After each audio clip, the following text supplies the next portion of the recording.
So tonight I really wanted to understand a little bit more about offsetting.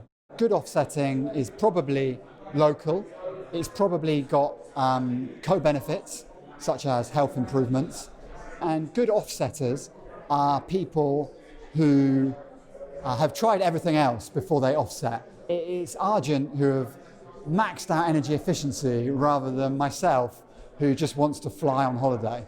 If somebody says something grand, like we are going to be zero carbon tomorrow or by 2030 or by 2050, that causes a whole raft of people from academics to the general public to pick it apart. So it forces organisations to really look at what they're doing and what is in their supply chain, what is in their control, how do they actually get to zero carbon before making these huge commitments. And it's exactly the same if you're saying you're offsetting, you really need to make sure you know what the rest of your carbon footprint is.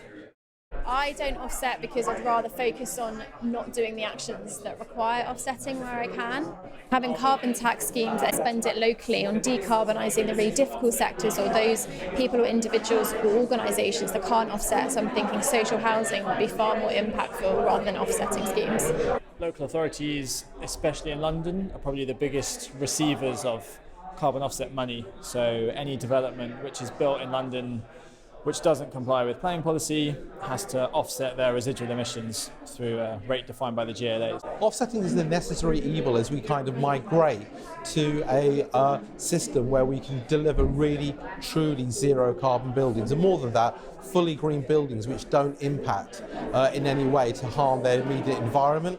And so with offsetting, first of all, there's a question of economics or engineering, whether offsetting works, whether it really does bring about net zero emissions.